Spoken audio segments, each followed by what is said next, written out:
Assalomu alaykum do'stlar. Bugun 16-mart.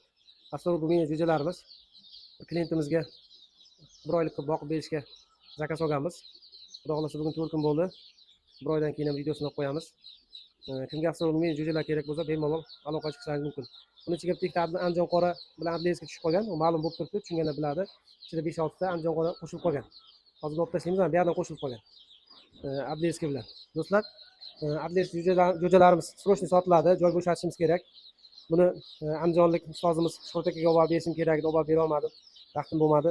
Ular o'zlari safarga chiqib ketdilar. Germaniyaga safarlar bor ekan, safarga chiqib ketdilar. O'shanga buni srochniy sotib olishimiz kerak, joy bo'shatishimiz kerak do'stlar. Adliyevskiy jo'jalarimiz 4 kun Lasoti bronxit vaksinasini olgan. Xudo xohlasa 3 kundan keyin gambir oladi.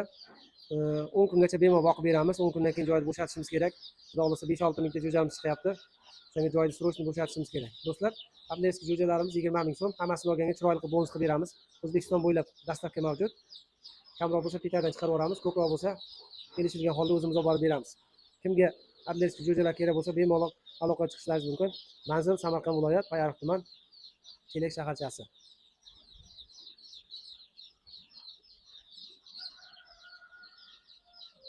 Mana, juda ham sog'lom. Telefon nomerlarini qoldiramiz do'stlar. Hammaga rahmat, sog' salomat bo'linglar.